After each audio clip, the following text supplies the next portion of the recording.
తండ్రి ఆమేన్. పరిశుద్ధ గ్రంథముల నుండి మరి అపోస్తలుల కార్యములు 9వ అధ్యాయము 10వ వచనం. దమస్కులో అననీయ అను ఒక మనుషుడు ఉండెను. దమస్కులో అననీయ అను ఒక శిష్యుడు ఉండెను. ప్రభువు దర్శనమందు అననీయ అని అతనిని పిలువగా అతడు, ప్రభువా, ఇదిగో నేనున్నాను అనెను. అందుకు ప్రభువు, నీవు లేచి తిన్ననిదనబడిన వీధికి వెళ్ళి యూద అనువాని ఇంట తార్సువాడైన సౌలు అనువాని కొరకు విచారించుము. ఇదిగో అతడు ప్రార్థన చేయుచున్నాడు. అతడు అననీయ అను ఒక మనుషుడు లోపలికి వచ్చి తాను దృష్టి పొందినట్లు తల మీద చేతులు ఉంచుట చూచి ఉన్నాడని చెప్పాను. ఓకే, ఈ 3 వచనాల నుంచి కొంత సందేశాన్ని ఈరోజు మనం ధ్యానం చేద్దాం. గడిచిన వారంలో ఇదే అధ్యాయము 9వ వచనాన్ని మనం ధ్యానం చేసాం. 9వ వచనంలో సౌలును ప్రభువు దర్శించిన తర్వాత సౌలు 3 రోజులు చూపు లేకుండా అన్నపానములు లేకుండా ఉన్నాడు. 3 దినాలు సౌలుకు చూపు లేదు, తినలేదు, ఏమీ తాగలేదు. అంత మాత్రమే కాదు, ఇంకా ఆయన ఏమీ కదలకుండా అయిపోయాడు తన జీవితం. దాని నుంచి మనం చాలా విషయాలు నేర్చుకున్నాం. అది శిక్షణ. దేవుడు పౌలుని శిక్షిస్తున్నాడా, దేశిస్తున్నాడా? కాదు.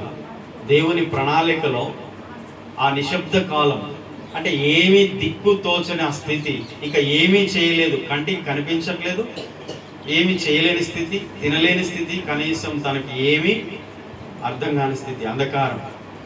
అలాంటి నిశ్శబ్ద కాలాల్లో దేవుడు పని చేస్తున్నాడు. మనం ఏం పని చేస్తలేదు. అక్కడ సౌలు ఏం పని చేస్తలేదు, కనీసం లేచి నడవట్లేదు, కనీసం ఏమీ చూడట్లేదు. అలాంటి స్థితిలో సౌలు పని చేయట్లేదు, కానీ దేవుడు పని చేస్తున్నాడు.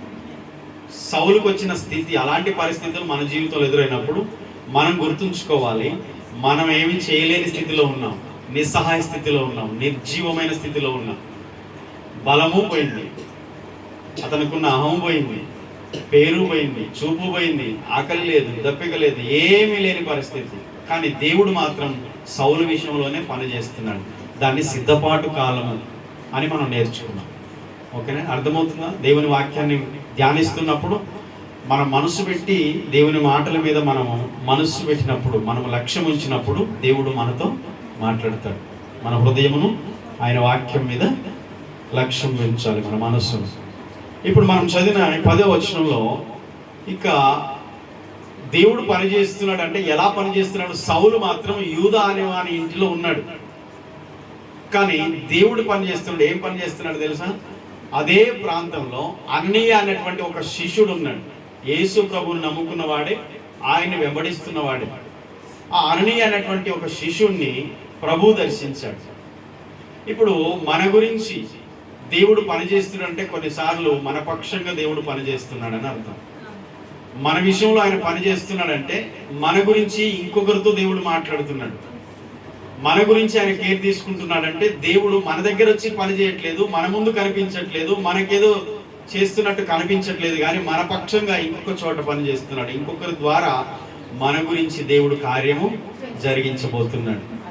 హల్లెలూయా. అది మనం నమ్మాలి.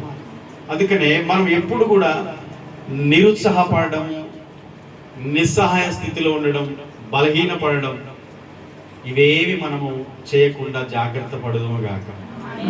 అవిశ్వాసం మనలోకి వచ్చినప్పుడు దేవుని మీద ఉన్న నమ్మకాన్ని మనం కోల్పోతూ ఉంటాం. అప్పుడు నీకు ప్రార్థన కూడా రాదు, అసలు ప్రార్థన చేయాలనిపించదు. ఎందుకు అంటే నీ పరిస్థితి ప్రతికూలంగా ఉన్నప్పుడు ఇంకా నీకు దేవుని మీద నమ్మకం తగ్గిపోతుంది. అప్పుడు నువ్వు దేవుని దగ్గర ప్రార్థన కూడా చేయలేవు. అందుకని ఈరోజు మనం నమ్మాలి. సౌలు అలా ఉండిపోతున్నా దేవుడు మాత్రం సౌలు గురించి ఆలోచిస్తున్నాడు, సౌలు గురించే పని చేస్తూ ఉన్నాడు. అననీయ అనే ఒక శిష్యుని దర్శించాడు.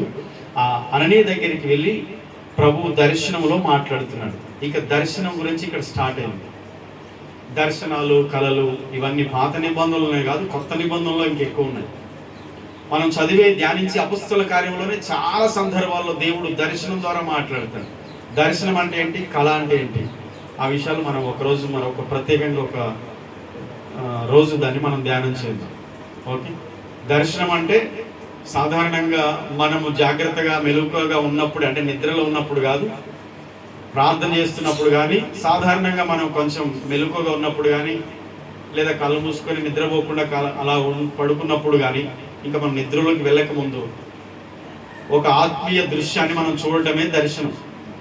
దేవుడు ఒక ఆత్మ సంబంధమైన దాన్ని చూపిస్తూ ఉంటాడు. అది ఏదైనా కావచ్చు, వస్తువు రూపంలో, మనిషి రూపంలో, ఏదో ఒక విధానంలో మనం చూస్తాం. అలాంటి సందర్భాలు బైబిల్లో ఉన్నాయి. కళ, స్వప్నము, కళ అంటే మనం గాఢ నిద్రలో ఉన్నప్పుడు మనకు కళలు, ఎన్నో కళలు వస్తాయి. రోజు అన్ని మంచి కళలు కావు. చాలాసార్లు దేవునికి సంబంధమైన కళలు కూడా నిద్రలో ఉన్నప్పుడు వస్తాయి. అలాంటివి కూడా బైబిల్లో పాత కొత్త నిబంధనలు ఎన్నో సందర్భాలు ఉన్నాయి. వాటి గురించి కూడా మనం ఒకరోజు ధ్యానం చేద్దాం. ఓకే, అననీయాను దర్శనంలో దేవుడు దర్శించి మాట్లాడుతున్నాడంటే అననీయ బహుశా ప్రార్థనలో ఉన్నాడని నేను అనుకుంటున్నాను. ఈ అననీయ అనేటువంటి వ్యక్తి మరి 120 మంది మేడగదిలో ప్రార్థించిన తర్వాత పెంతెకొస్తు దినాన పరిశుద్ధాత్మ వారి మీదకి వచ్చినప్పుడు పేతురు లేచి ఆ తర్వాత ప్రసంగించినప్పుడు 3000 మంది రక్షించబడ్డారే, ఆ గుంపులో ఉండొచ్చు.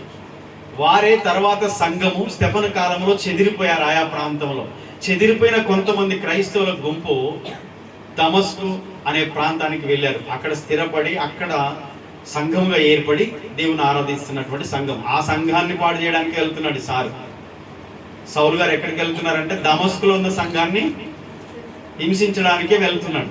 ఆ దమస్కు మార్గంలో దగ్గరగా ఉన్నప్పుడే సౌలును దేవుడు దర్శించాడు. అక్కడ ఉన్నటువంటి వ్యక్తి అన్నమాట. అంటే ఎక్కడికి వెళ్ళినా ఈ క్రైస్తవులు ప్రార్థించేవారు. ప్రార్థించడమే కాదు, క్రీస్తును ప్రకటించేవారు. వారు విశ్వాసులు, సాధారణ విశ్వాసులు కాదు, వారు యేసుక్రీస్తును ప్రకటించి సంఘాలు స్థాపించే గొప్ప శిష్యులుగా ఏర్పరచబడ్డారు. వీరు అపోస్తలు, యేసు ప్రభుతో ఉన్న 12 మంది అపోస్తలు కాదు, కానీ కొత్త నిబంధనలో పేతురు ప్రసంగం ద్వారా రక్షించబడిన తర్వాత వచ్చిన సంఘములో ఉన్నవారే వీరు. వారిలో ఒకడే అననీయ. ఈ అననీయ గురించి అంతకు ముందు కానీ ఇంకా తర్వాత కానీ ఇంకెక్కడ బైబిల్లో ప్రస్తావన లేదు. కానీ ఇక్కడ మనం నేర్చుకునే ఒక పాయింట్ ఏంటంటే, సంఘం ఉంది, సంఘములో ఒక సాధారణ విశ్వాసం. ఈయన గురించి గొప్పగా ఏం లేదు, అపోస్తలుడు కాదు, ఈయన రెవరెండ్ బిషప్ కాదు, డాక్టర్ ఏమి కాదు, అసలు ఈయనకి ఏం బిరుదులు లేవు, బయటికి చెప్పడానికి పెద్ద సేవకుడు కూడా కాదు, సాధారణ విశ్వాసి. కానీ ఒక సాధారణ విశ్వాసిని ప్రపంచానికి అపోస్తలుడుగా ఉండబోయే పౌలుని అభిషేకించడానికి దేవుడు ఎన్నుకున్నాడు. అంటే దేవుని దృష్టిలో ఏ ఒక్కరు కూడా వేస్ట్ కాదు, ఏ ఒక్కరు కూడా పనికిమాలిన వాళ్ళు కాదు. దేవుని దృష్టిలో ఏ చిన్నవాడిని కూడా దేవుని దృష్టిలో గొప్పవాడుగా దేవుడు ఎంచుకుంటాడు. ఆ విషయం ఆ విశ్వాసికి అర్థమైతే అనుకోగలిగి, దేవునికి విధేయత కలిగి, కృతజ్ఞత కలిగి, నమ్మకంగా జీవిస్తాడు. నిజంగా ఆ విషయాలు మనం చాలా లోతుగా నేర్చుకోవచ్చు. మొదటిది, దమస్కులో అననీయ అనే ఒక శిష్యుడు ఉన్నాడు. ప్రభువు అతని దర్శనములో దర్శించి మాట్లాడుతూ ఉన్నాడు. దేవుడు తన చిత్తాన్ని, తన సందేశాన్ని, భవిష్యత్తులో దేవుడు చేయబోయే పనిని ఒక వ్యక్తికి దేవుడు తెలియజేస్తాడు. హల్లెలూయా. నువ్వు సిద్ధంగా ఉంటే దేవుడు నీకు కూడా తెలియజేస్తాడు. మనం సిద్ధంగా ఉంటే దేవుడు మనకు ఆ విషయాలు తెలియజేస్తాడు. అంటే ఇక్కడ లోపము, పొరపాటు దేవునిలో లేదు, మనలో ఉంది. ప్రార్థించడం, కనిపెట్టడం, దేవుని దగ్గర వేచి ఉండడం, దేవుడు తెలియజేసి తన చిత్తాన్ని తెలుసుకోవడం మన పని. దేవుడు అందుబాటులో ఉన్న వ్యక్తిని వాడుకుంటాడట. దేవుడు ఎవరిని వాడుకుంటాడు? గొప్ప కార్యాల కోసం దేవుడు సాధారణ విశ్వాసులను కూడా వాడుకుంటాడట. అయితే అననీయ గొప్ప అపొస్తలుడు కాదు, గొప్ప సేవకుడేమి కాదు. అప్పటికే పేరు పొందిన గొప్ప దైవ సేవకులు ఉన్నారు. ఈ అననీయకు ముందు సౌలు ఎంటర్ కాక ముందు పేతురు కానీ, యోహాను కానీ గొప్ప అద్భుతాలు చేసిన వాళ్ళు. ఆ తర్వాత స్టెఫను, ఫిలిప్పు కూడా సాధారణ విశ్వాసులే, అయినా గొప్ప కార్యాలు చేశారు, గొప్ప సేవ చేశారు. ఇంకా అలాంటి సేవ కూడా అననీయకు లేదు. ఒక విశ్వాసి ఇంట్లో ప్రార్థన చేసుకునేవాడు. నమ్మండి, దేవుడు ఎక్కడో ఇంట్లో ఉండి మూలన ప్రార్థన చేస్తున్న నమ్మకమైన బిడ్డల దగ్గరికి వచ్చి దేవుడు దర్శిస్తాడు. ఎవ్వరు గుర్తించరు, అసలు ఆ పేరు కూడా ఎవరికి తెలియదు. అసలు వాళ్ళు ఎవరికి పరిచయం ఉండరు, వాళ్ళని అసలు ఎవరు పట్టించుకోరు. కానీ దేవుని ప్రణాళికలో ఆ వ్యక్తులు ఉంటారు. ఏ వ్యక్తులు ఉంటారు తెలుసా? గొప్ప అపోస్తలులే కాదు, గొప్ప సేవకులే కాదు, కానీ ప్రభువుకు అందుబాటులో ఉన్నవాడు, సమర్పణ కలిగిన వాడు, విధేయత కలిగిన వాడు దేవుని దృష్టిలో గొప్పగా ఉపయోగించబడతాడు.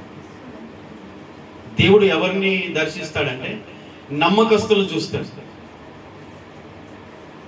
గొప్ప సేవన్నా నమ్మకంగా ఉండరు కొంతమంది. గొప్ప అపోస్తలని పేరు పెట్టుకున్న దేవునికి నమ్మకంగా బ్రతికరు. గొప్పగా పబ్లిసిటీ అవుతారు కానీ వారి జీవితంలో విధేయత ఉండదు, గర్వం ఉంటుంది. గొప్పగా చెప్పుకుంటారు కానీ వారి జీవితంలో సమర్పణ ఉండదు. అసలు వాళ్ళ హృదయాన్ని కూడా దేవునికి ఇవ్వరు. దేవునికి ఇవ్వకుండా బయట పబ్లిసిటీ అయ్యే గొప్ప సేవకులు, అపోస్తలని పిలువబడేవారు, ప్రవక్తలని పిలువబడేవారు, బిషపులని, రెవరెండ్లని పిలువబడేవారు దేవుడు దర్శించడు. కానీ ఒక సాధారణ విశ్వాసి సమర్పణతో, విధేయతతో, నమ్మకంగా దేవునికి నమ్మకంగా జీవించే ఒక వ్యక్తిని మాత్రం దేవుడు దర్శించి దేవుడు వాడుకుంటాడు. హల్లెలూయా. నిజంగా ఆశ్చర్యం అనిపిస్తుంది. సౌలు ఎందుకొరకు ఏర్పరచబడ్డాడు? ఈ ప్రపంచానికి పూర్తిగా అన్ని జనులకు అపొస్తలులుగా దేవుడు పౌలుని ఎన్నుకోబోతున్నాడు. యేసుక్రీస్తు తరువాత ఇక అంతగా జీవించిన వ్యక్తి, అంతగా శ్రమ పొందిన వ్యక్తి ఎవరైనా ఉన్నారంటే పౌలే. క్రీస్తు తర్వాత క్రీస్తులాగా శ్రమలు అనుభవించిన వాడు, క్రీస్తులాగా బ్రతికిన వాడు అపొస్తలులు ఉన్నారు. కానీ అంతకంటే ఎక్కువ ఘనత, కృపను పొందిన వాడు పౌలు. పౌలు జీవితము నిజంగా పరలోకం అట పౌలుకి రుణపడి ఉంటుందట. పరలోకమే పౌలుకు రుణపడి ఉంటుందట. ఆయన నోటికి కూడా రుణపడి ఉంటుందంట. చచ్చేంత వరకు కూడా క్రీస్తు కొరకే, క్రీస్తు లాగానే ఆయన జీవించాడు. ఈరోజు అనుసరించాల్సి వస్తే మనం పౌలు మాదిరిని అనుసరించాలి. కొత్త నిబంధన సంఘం అంతగా క్రీస్తు కొరకు సాక్షిగా బ్రతికిన వాడు. ఏ రోజు కూడా రాజీ పడని జీవితం, ఏ రోజు కూడా వెనక్కి తిరిగి వెళ్ళిపోలేదు. ఆయనకు ఆరోగ్యం సరిగా ఉందంటే లేదు. ఎన్నో మార్లు ప్రభుని వేడుకున్న ప్రభు అన్నాడు, నా కృప నీకు చాలు అన్నాడు. నీ బలహీనతలో నా శక్తి పరిపూర్ణమవుతుంది, నా కృప నీకు చాలు అన్నాడు. ముళ్ళు తీసేయినాయన, ఈ రోగం తీసేయినాయన, ఈ బాధ తీసేయినాయన అంటే నా కృప నీకు చాలును పెట్టారు. అంటే నీ బలహీనత ఎప్పుడు ఉంటుందో ఆ బలహీనతలో నా శక్తి నీకు పరిపూర్ణంగా అందుతూ ఉంటుంది. నువ్వు నా కొరకు బ్రతుకుతుంటావు. అది తీసేసాను అనుకో, నువ్వు మాటినావు. మనకేం అర్థం కాదు. దేవుడు అన్ని తీసేస్తే బాగుండు అనుకుంటాం చాలాసార్లు. అదే మనసు మనకు. కానీ దేవుడు అంటాడు, నువ్వు అలాగ ఉంటేనే నా కొరకు వాడబడతావు. నువ్వేం బాధపడకు, అది ఉన్నంత మాత్రం అది నేనేమి నాశనం చేయదు, నా కృప నీకు చాలు. అంత గొప్ప సేవకుడుగా, ప్రపంచానికి దేవుని సేవకుడు, అపొస్తలుడుగా కాబోతున్నటువంటి సౌలును అభిషేకించడానికి, సౌలు మీద చేతులు ఉంచడానికి ఎవరిని వాడుకుంటున్నారు దేవుడు? గుర్తింపు లేని ఒక విశ్వాసని, పేరు కీర్తి పలుకుబడి లేని ఒక సాధారణ విశ్వాసని దేవుడు వాడుకోబోతున్నాడు. నువ్వు నమ్మాలి. దేవుడు నీ జీవితంలో కూడా అదే ఉద్దేశం కలిగి ఉన్నాడు. అయితే మనలో ఏ క్వాలిటీస్ ఉండాలో తెలుసా? ఏ క్వాలిటీస్ ఉండాలో తెలుసా? మొదటిది, ప్రభువుకు అందుబాటులో ఉండేవాడిని దేవుడు వాడుకుంటాడు. దేవుని సేవకుని అని చెప్పేసి గాలి తిరుగుడు తిరిగి, దేవుని విశ్వాసిని, దేవుని బిడ్డనని చెప్పేసి ఇష్టం వచ్చినట్టు బ్రతికితే దేవుడు ఎప్పుడూ మనల్ని వాడుతాడు.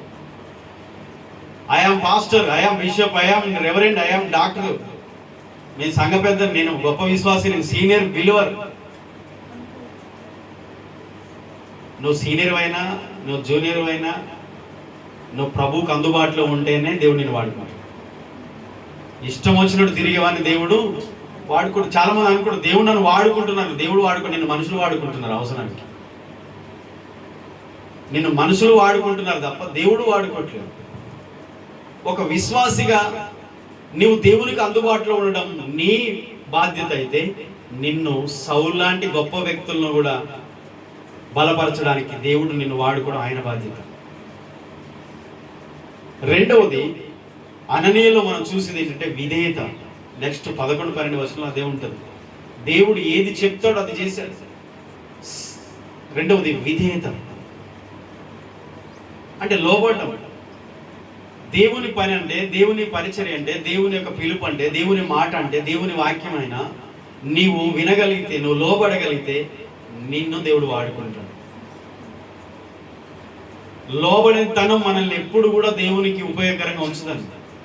లోబడనొల్లని తనం, మాట వినని తనం, అవిధేయత, తిరుగుబాటు తనం ఉంటుందే, చెప్పంగానే వెంటనే తిరస్కరిస్తాం. మనం విన్నాం, దేవుడు చెప్పినా మనిషి చెప్పినా ఫస్ట్ దయ, దేవుని దయ, మనుషుల దయ మనం పొందాలంటే మనం మనుషుల మాట కూడా విధేయత చూపాలి. సరే, అది మంచిగా చెడ పరీక్షించి చేయడం సెకండరీ.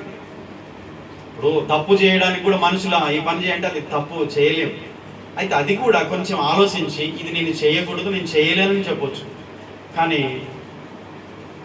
తిరస్కరించడం, వ్యతిరేకించడం, తిరుగుబాటు చేయడం అనేది మనం చేయకుండా జాగ్రత్త పడాలి. అయితే ముఖ్యంగా దేవుని వాక్యం విషయంలో, దేవుని మాట విషయంలో మనం ఎంత విధేయత చెప్తున్నాం. కొన్నిసార్లు దేవుడు మనల్ని ప్రేరేపిస్తాడు, ప్రార్థన చేసుకోరాదు, ఎన్నడూ ప్రార్థన చేయవైతే నీ మొహానికి కొంచెం ప్రార్థన చేయరాదని దేవుడు కొన్నిసార్లు వ్యంగ్యంగా కూడా దేవుడు వెటకారంగా ఇచ్చినట్టుగా మనకు అర్థమవుతుంది. కానీ మనకు అర్థం కాదు. ప్రార్థన చేసుకోరాదు అని ఆలోచన వచ్చినా, మనసు వచ్చినా కానీ చేయం. ఎందుకు ప్రార్థన చేయం? దేవుడు నీకు ఎలా సమీపంగా ఉంటాడు? అననీయాన్ని దర్శించినట్టు నిన్ను ఎలా దర్శిస్తాడు?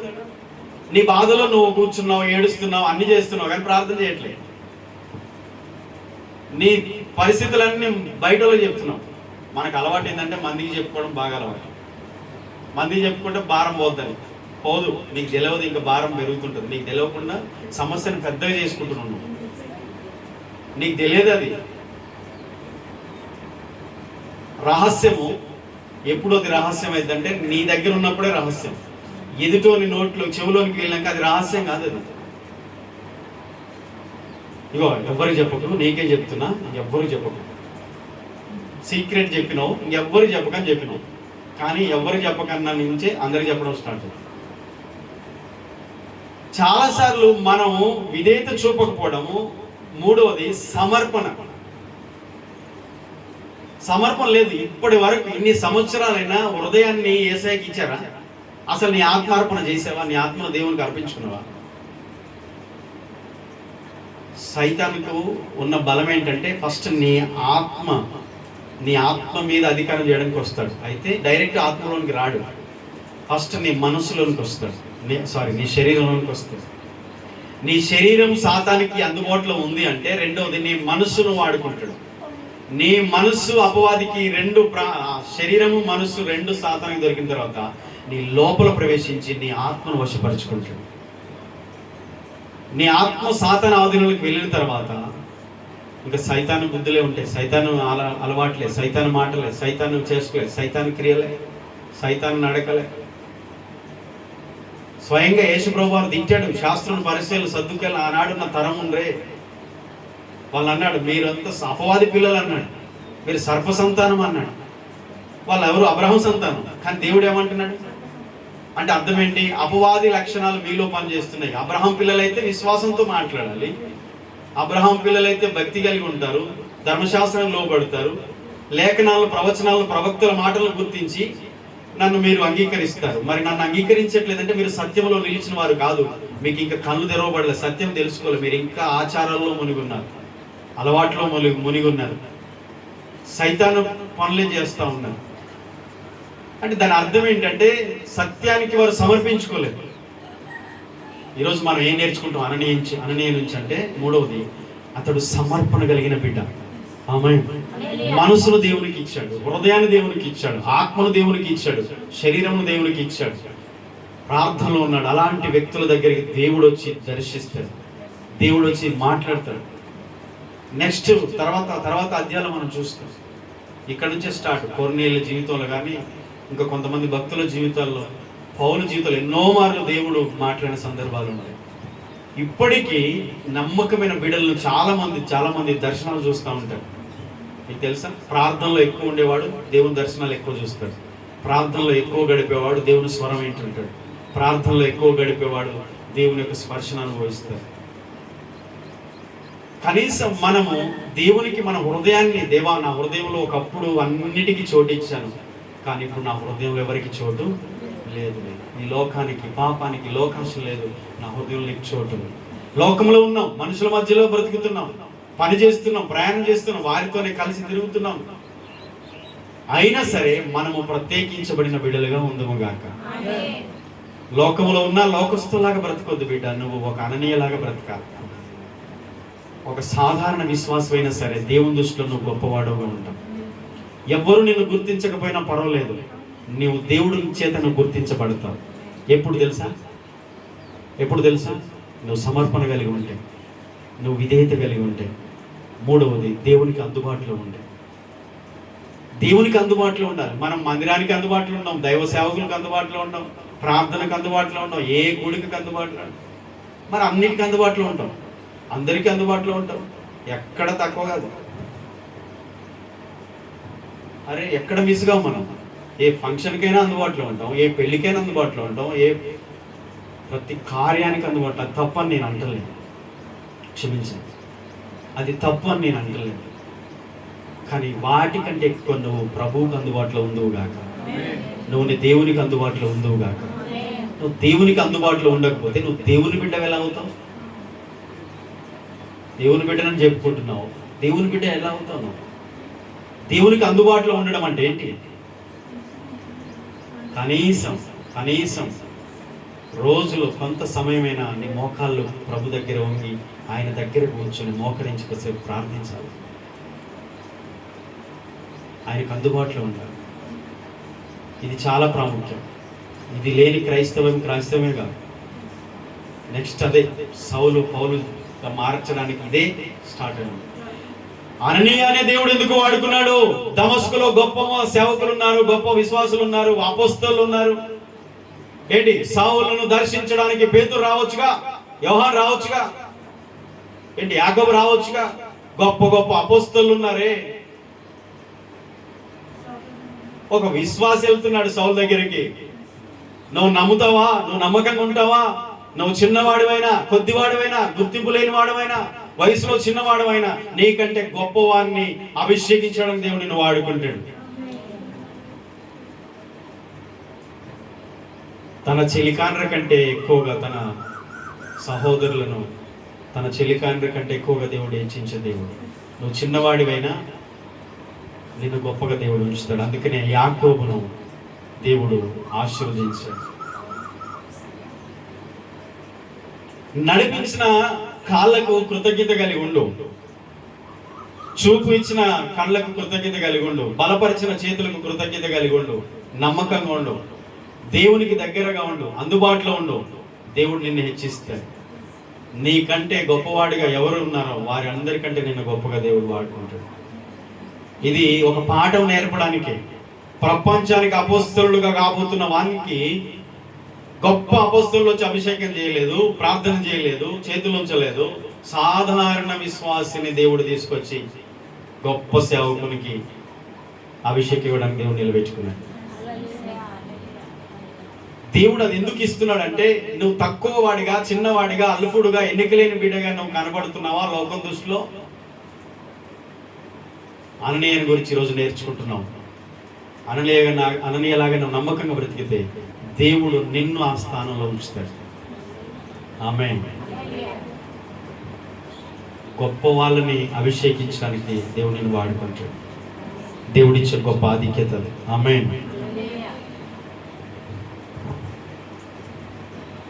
ఆమోసు గ్రంథం 3:7 ఒకసారి చూడండి. ఒకసారి ఆమోసు గ్రంథం 3:7.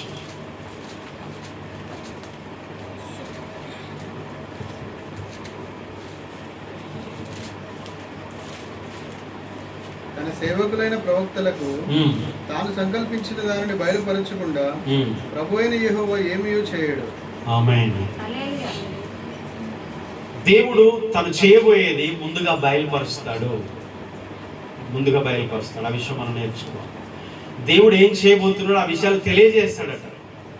ఎవరికి తెలియజేస్తాడంటే, దేవునికి అందుబాటులో ఉన్న వ్యక్తులకు, దేవునికి విధేయత కలిగిన బిడ్డలకు, సమర్పించుకున్న హృదయాలు కలిగి దేవుని కొరకు సమర్పణగా బ్రతికే వాళ్ళు, అటు ఇటు కాకుండా సమర్పణతో ఉన్న బిడ్డలకు దేవుడి విషయాలు తెలియజేస్తాడు. అది సౌలుకు తెలియజేశాడు, పౌలుకు తెలియజేశాడు. దేవుని చిత్తము జరిగించేటప్పుడు కొన్నిసార్లు రెండు వైపులా దేవుడు ప్రణాళికను తెలియజేస్తాడు. ఒకరికి చెప్పి ఇంకొకరు చెప్పకుండా ఉండడు. ఈ సందర్భాలు చాలా ఉన్నాయి బైబిల్లో.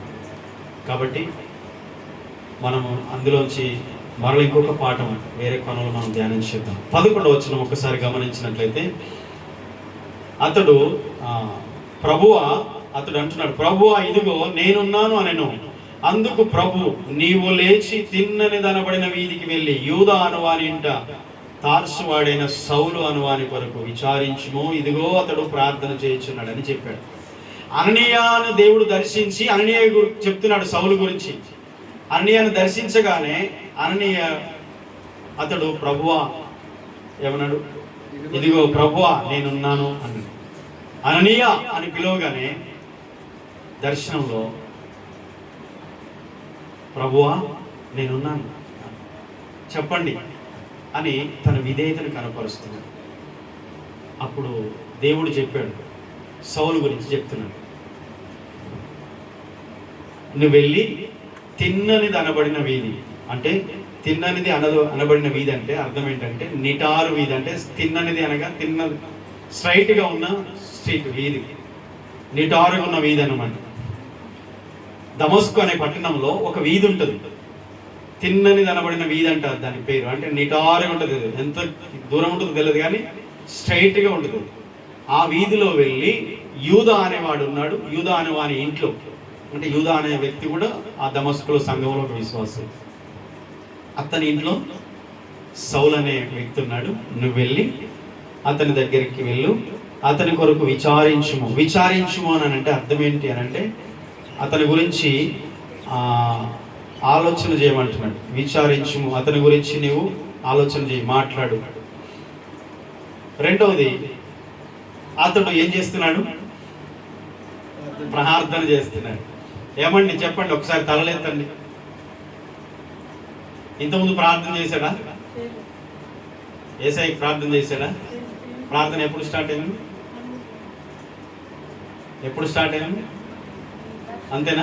అది రావాలా మరి మీకు? ప్రార్థన చేయమంటే చేయరు. మరి సౌలు ఎప్పుడు ప్రార్థన చేశాడు? ఎప్పుడు మోకాళ్ళు వంగే? అప్పుడు చేస్తారా? అప్పుడు ఫాస్టింగ్ ఉంటారా? అప్పుడు ప్రార్థన చేస్తారా? అప్పుడుదా చేయరా మీరు? సౌలులాగా మేము కూడా అట్లే ప్రవర్తిస్తాం. సౌలును దేవుడు సరిచేసి ప్రార్థన చేయించాడుగా, అప్పుడు వచ్చింది ప్రార్థన. అతడు ప్రార్థన చేయించుండెను. అప్పటిదాకా ఎందుకు, ఇప్పుడే ప్రార్థన చేస్తే బాగుంటుంది కదా. నేను మీకు ఇచ్చిన చిన్న సలహా, చేయవా? ప్రార్థన చేయవా? నేను పని చేస్తా సార్, నాకు బలం ఉంది. చెయ్యి, పని చేయి. బలం ఆరోగ్యం ఉన్నాడు, పని చేయి, కష్టపడు, సంపాదించు. కానీ ముందు ప్రార్థన చేయి. నీ శరీరం కోసం, నీ కుటుంబం కోసం కష్టపడుతున్నావు, రెక్కలు ముక్కలైపోతున్నాయా? మంచిదే. కానీ మరి నీ ఆత్మ కోసం ఏం చేస్తున్నావు? నీ ఆత్మ నరకని పోయిన పర్వాలేదా? మరి నీ ఆత్మ కోసం ఏం చేయాలి? ప్రార్థన చేయాలి. కుటుంబం కోసం పని చేస్తున్నావు, నీ ఆత్మ దేవుని దగ్గర ఉండడానికి నీ ఆత్మ కొరకు కూడా ప్రయాసపడు బిడ్డ. నీ ఆత్మ కోసం ఉపవాసం ఉండు, ప్రార్థన చేయి. ఆ ప్రార్థన ఇప్పుడే స్టార్ట్ చేద్దురుగా. ఆమేన్. ఇక 2-3 విషయాలు చెప్తాను. తిన్నని దనబడిన వీధి, నిటారు వీధి, ఆ వీధిలో సౌలు ఉన్నాడు. సౌలును విచారించుము అంటే అక్కడ వెతుకు, అక్కడ ఉంటాడు, ఆ యూదా ఇంట్లో ఉంటాడని ప్రభు అననీయకు చెప్తున్నాడు, వెళ్ళమంటున్నాడు, దర్శనం చెప్తున్నాడు. అతడు ప్రార్థన చేస్తున్నాడు. ఇప్పుడు సౌలు ప్రార్థన చేస్తున్నాడు అంటే నిజమైన మారు మనసు ప్రార్థనతోనే ప్రారంభమవుతుంది. ఒక వ్యక్తి మార్పు పొందాడు, దేవునికి దగ్గరయ్యాడు, దేవుని బిడ్డగా మారుతున్నాడు అంటే ఇంకేమో బయటికి చూపించే యాక్టివిటీస్ కాదు. అందరు యాక్షన్ చేస్తారు, యాక్షన్ కింగులు. ఈ యాక్షన్లు కాదు, ప్రార్థన చేయాలి. నువ్వు దేవుని బిడ్డవా, రక్షించబడ్డావా అంటే నీ దగ్గర ఏముంటుంది? ప్రార్థన ఉంటుంది, అంతే. నీకు ప్రార్థన లేదు అంటే నువ్వు నటన అంతే, నీది నటిస్తున్నావు అంతే. నువ్వు రోజు ప్రార్థన చేయట్లేదు అంటే నువ్వు చెప్పేదంతా నటనే, నీ జీవితం అంతా నటనే. నిజమైన మారు మనసు ప్రార్థనతోనే ప్రారంభమవుతుంది. ఆమేన్. ఎందుకంటే ఆ వ్యక్తి దేవుని చేత గుర్తించబడతాడు, దేవునికి ఎరుకైన వాడిగా ఉంటాడు. ఒకడు దేవుని ప్రేమించిన అతడు దేవునికి ఎరుకైన వాడే అంటాడు పౌలు కొరింథీ సంఘానికి. అతిశయపడే సంఘాన్ని చెప్తున్నాడు. బాగా అతిశయపడుతున్నారట. అతిశయపడే వాళ్ళందరూ పాపంలో ఉన్నారు. బాగా అతిశయిస్తున్నాడట. అతిశయపడేవాడు వ్యభిచారం చేస్తున్నాడు, అతిశయించేవాడు తాగుతున్నాడు, అతిశయించేవాడు అక్రమ సంబంధాలు పెట్టుకున్నాడు. అతిశయించేవాడు అందరూ. కొరింథీ సంఘం మీరు చదవండి, మీలో పాపం ఉందని కొరింథీ సంఘాన్ని హెచ్చరించాడు. బెత్తంతో రావాలా, మీకు సిగ్గు కలగాలని చెప్తున్నాను అన్నాడు పౌలు. నేను బెత్తముతో రావాలనుకుంటున్నాను మీ దగ్గరికి, రెండోసారి పత్రిక రాసినప్పుడు. జ్ఞానంలో వరాలలో తక్కువ లేదు. అతిశయం దేనికి కారణమైంది? పాపము చేయడానికి కారణమవుతుంది. అతిశయ కారణం ప్రభువే అవును గాక. నేను సిలువ యందు తప్ప మరి దేని యందు అతిశయపడను అంటాడు పౌలు. అంటే తనను తాను క్రీస్తుకు అంతగా సమర్పించుకున్నాడు. ప్రార్థన ఎప్పుడు స్టార్ట్ అవుతుంది తెలుసా? నిజంగా మారు మనసు పొందినప్పుడే ప్రార్థన స్టార్ట్ అవుతుంది. ప్రార్థన అనే దానికి గుర్తు ఏంటంటే అతని వ్యక్తి నిజంగా మారు మనసు పొందాడని. రెండవది, గతంలో బెదిరింపులతో నిండిన ఈ సౌలు ఇప్పుడు ప్రార్థనలో మునిగిపోయాడు. ప్రార్థన చేస్తే చంపేస్తా అన్నోడు ఏం చేస్తున్నాడు ఇప్పుడు? అట్లా చేస్తాడు. దేవునికి అప్పగించండి. మీరు పగ తీర్చుకోకండి, మీకు మీరే పగ తీర్చుకోవద్దు, దేవునికి అప్పగించదుము గాక. రోమపత్రిక 12 ఆ విషయంలో ఉన్నాయి.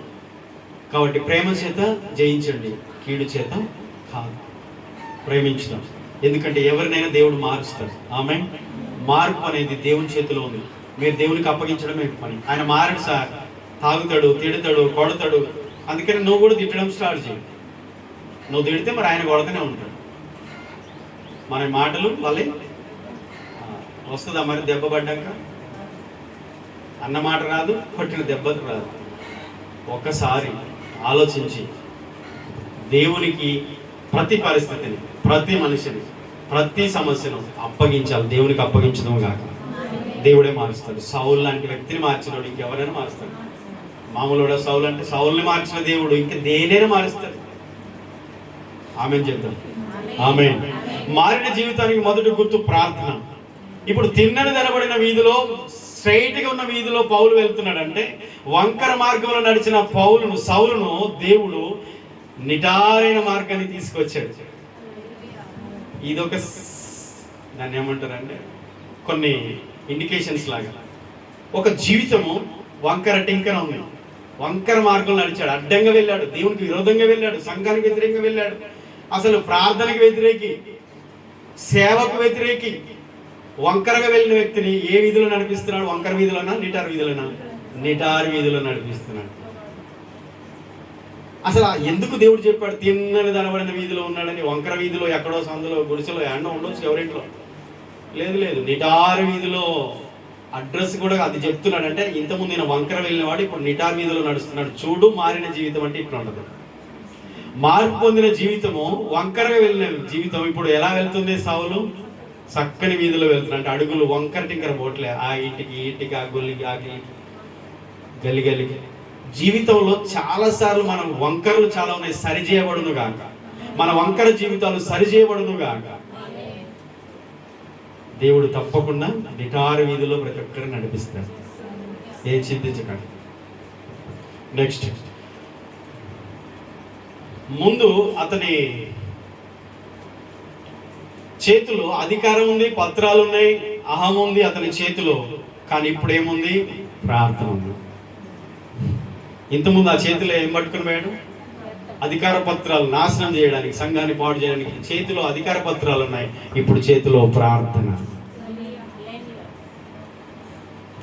ఇట్లా చంపేస్తా, పొడుస్తా అని మాట్లాడి ఈ చేతులు జోడించబడ్డాయి. మార్పు అంటే అది. ఒక వ్యక్తి జీవితం మారితే అలా ఉంటుంది. ఇష్టం వచ్చినట్టు తిట్టుడు, ఇష్టం వచ్చినట్టు కొట్టుడు, ఇష్టం వచ్చినట్టు మాట్లాడు, అది కానే కాదు. మార్పు పొందిన తర్వాత కనీసం 50% అన్న ఈ క్వాలిటీస్ కనబడుతుంది. ఆమె ఒకవేళ ఇంకా రావట్లేదంటే ఈరోజు మనమే నేర్చుకోవాలి. మనం అందరూ కూడా దేవుని దగ్గర ప్రార్థన చేయాలి. ఆమె చివరి వచ్చిన చదువు ముగిస్తాం. 12వ వచనం ఒక్కసారి చదువు. నేను చదువుతున్నాను. అతడు ఇదిగో ప్రార్థన చేయొచ్చు. అతడు అననీయ అని ఒక మనుష్యుడు లోపలికి వచ్చి తాను దృష్టి పొందినట్లు తల మీద చేతులుంచుట చూచి ఉన్నాడని చెప్పాను. ఆమె అననీయ తన మీద చేతులుంచడం పౌలు దర్శనంలో చూస్తున్నాడు. సౌలు ఇంకా అందుడే అయినా ముందుగానే దర్శనం దేవుడు ఇచ్చి అతనితో మాట్లాడుతున్నాడు. దర్శనం ద్వారా దేవుడు ఇద్దరికి తన ప్రణాళికను తెలియజేస్తాడని ఇంతకుముందు నేర్చుకున్నాం కదా. సౌలుకు దేవుడు స్వయంగా ఇవ్వగలడు కానీ అననీయనే వాడుకున్నాడు. దర్శనం గురించి మళ్ళీ ఒకసారి నేర్చుకున్నాం. అననీయకు దర్శనం ఇచ్చాడు, సౌలుకు దర్శనం ఇచ్చాడు. రెండు ఒకేసారి జరుగుతున్నాయి. సౌలు కళ్ళు తెరవబడలే, ఇంకా దర్శనం చూస్తున్నాడు. ఏమని? ఒక వ్యక్తి వస్తున్నాడు, అననీయ అనే ఒక వ్యక్తి. ఆయన దర్శనం చూస్తున్నాడు. ఆయన వచ్చి ఈయన మీద చేతులు ఉంచడం, కళ్ళ మీద చేతులు ఉంచడం, ప్రార్థన చేయడం. వెంటనే ఆయన కళ్ళు తెరవబడడం. సౌలు చూస్తున్నాడు. సౌల్ని ఒక వ్యక్తి, అననీయ వ్యక్తి అనే వ్యక్తి వచ్చి తన మీద చేతులు ఉంచి ప్రార్థన చేయడం. సౌలు అక్కడ కూర్చొని ఏదో ఇంట్లో ఉండి కళ్ళు ఏమి అనిపిస్తలే, కానీ ఆత్మీయ నేత్రాలతో అదృశ్యాన్ని చూస్తున్నాడు. దేవుడు అటు సౌలుకు దర్శనం ఇచ్చాడు, అక్కడ అననీయకు కూడా దర్శనం ఇచ్చాడు. ఇగో అననీయతో మాట్లాడుతున్నాడు. వెళ్ళు, సౌలు అనే వ్యక్తి ఉన్నాడు, యూదా ఇంట్లో ఉన్నాడు, తిన్నది దానిపడిన వీధిలో ఉంటాడు. నువ్వు వెళ్ళి అతని దగ్గరికి వెళ్ళి అతని మీద చేతులు ఉంచు, ప్రార్థించినది. దేవుడు రెండు విషయాలు ఒకేసారి తెలియజేస్తున్నాడు. దీని నుంచి మనం చాలా పాఠాలు నేర్చుకోవచ్చు, అది తర్వాత ధ్యానం చేద్దాం. కానీ ఇక్కడ సౌలుని దేవుడు డైరెక్ట్ దర్శించవచ్చుగా. మధ్యలో మీడియేటర్ అవసరమా? మధ్యలో సేవకులు అవసరమా? ఇంకొక వ్యక్తి అవసరమా? సార్ నా కోసం ఎవరు ప్రార్థన చేయాలి, నేనే చేసుకుంటా, ఎవరితో నాకు పని లేదు, అంత భక్తి నీకు? సౌలు కంటే గొప్ప భక్తి ఉందా? ఈ ఓవర్ యాక్షన్ చేసే వాళ్ళందరూ కూడా పడిపోయిన వాళ్ళే. తర్వాత పరలోకంలో గర్వించి ఆయనతో నాకు పని లేదు, ఆయన ఎంత, నేనేం తక్కువ, నేను మహోన్నతుని సింహాసనంలో కూర్చుంటా అనుకుంటే అక్కడ తంతే ఇక్కడ పడ్డాడు. మళ్ళీ పాతాళంలో దురాత్మలకు నాయకుడు అయిపోయాడు. ఈ చెడ్డ నాయకత్వం అంతా కూడా దయ్యాల ద్వారా వచ్చేది. మంచి నాయకత్వం క్రీస్తు ద్వారా వస్తుంది. ఈ చెడు నాయకత్వాలన్నీ కూడా ఒక చెడ్డ జీవితాలకు మాదిరి అయిపోయి చెడ్డ జీవితాలను ప్రోత్సహించేవిగా మారతాయి. గమనించండి, సౌల్ని యేసు ప్రభు వారు స్వయంగా దర్శించాడు దమస్క మార్గంలో. నెంబర్ 1, సౌలు జీవితంలో మార్పు స్టార్ట్ అయింది. శత్రువుగా ప్రయాణమైన వాడు మిత్రుగా, శిష్యుడుగా తన జీవితాన్ని ఆరంభిస్తున్నాడు. సెకండరీ, అతని కళ్ళు తెరవడానికి, అతను స్వస్థపరచడానికి, అతని సేవకు అభిషేకించడానికి కూడా యేసు ప్రభువే దిగి రావాలి. కానీ ఇంకొక మనిషి అవసరమా? ఈ రోజు నాకు సేవకులతో పని లేదు అనుకున్న విశ్వాసులకి బుద్ధి కలుగును గాక. దైవ సేవకులతో నాకు అవసరం లేదు అని అనుకునే వాళ్ళు నేర్చుకోండి. సౌలు లాంటి గొప్ప సేవకులు, అపోస్తలులని అభిషేకించడానికి ఒక సాధారణ విశ్వాసి, నమ్మకమైన బిడ్డ సేవకుడు అననీయ దేవుని సేవకుడు, నమ్మకమైన ఒక చిన్న సేవకుడు, గుర్తింపు లేని సేవకుడు, పెద్ద పేరు లేని సేవకుడు, మనుషుల దృష్టికి బలహీనుడైన సేవకుడే. ఏమి వెనకాల ప్రాపర్టీ లేదు, ఏం గొప్ప పేర్లు లేవు, బిరుదులు లేవు, ఏమి లేకపోయినా దేవునికి దగ్గర అందుబాటులో ఉన్న నమ్మకమైన సేవకుని ప్రపంచానికి అపోస్తలుడు కాబోతున్న సౌలును అభిషేకించడానికి దేవుడు అతని దగ్గర నడిపిస్తున్నాడు. అవసరం లేదా? అవసరం లేదా? అననీయతో పని లేదా? మనకి పని లేదు అనుకుంటున్నావా? ఎలా అనుకుంటావు? దేవుని ప్రణాళిక. సంఘానికి సేవకుడు అవసరం, ఒక విశ్వాసకి దైవజనుడు అవసరం.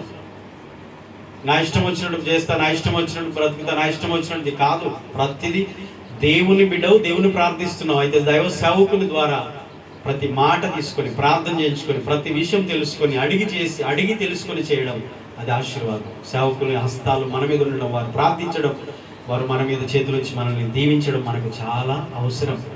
ఆమేన్, ఆమేన్.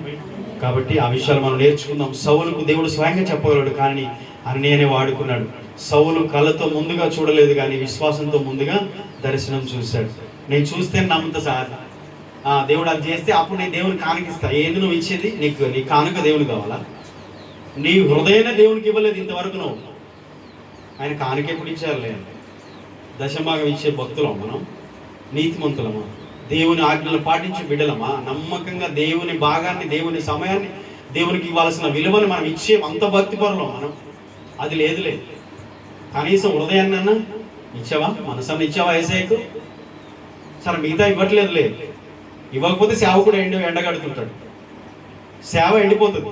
నువ్వు ఇవ్వకపోతే సేవ ఎండిపోతుంది. ఇట్నే ఉంటావు, ఇంకెన్నేళ్ళు ఉన్నా ఇట్నే కూర్చుంటావు, నువ్వు ఇట్లే ఉంటావు, సేవ ఇట్లే ఉంటావు, బాగుపడేది లేదు. కానీ కనీసం నీ హృదయాన్ని ఇస్తే దేవుడు నీ ఆత్మలోనే నిన్ను వర్ధిల్లు చేస్తాడు. మనసు, హృదయం దేవునికి ఇచ్చేవారిగా ఉండాలి.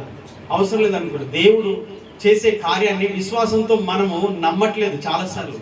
కానీ సౌలు కళ్ళు లేకపోయినా నమ్ముతున్నాడు. ఎప్పుడు చూశాడు? కళ్ళు తెరిచినాక చూశాడా? కళ్ళు లేనప్పుడే చూశాడా? ఒక్క మాట చెప్పి ముగిస్తాను. దేవుడు చెప్పిన ప్రతి మాట, దేవుడు చెప్పిన ప్రతిదీ కూడా జరిగిన తర్వాత కాదు, గుర్తుపెట్టుకోండి, జరగక ముందే నమ్మడం నిజమైన విశ్వాసం. దేవుని వాగ్దానం ఎప్పటికీ అది వృధా కాదు. ఆమేన్. జరిగిన తర్వాత కాదు నువ్వు నమ్మడం, జరగక ముందే నమ్మాలి. జరగక ముందే అదే నిజమైన విశ్వాసం. ఆమేన్. కాబట్టి సౌలుకు దేవుడు చూపించగానే సౌలు కళ్ళు లేవు కానీ చూస్తున్నాడు.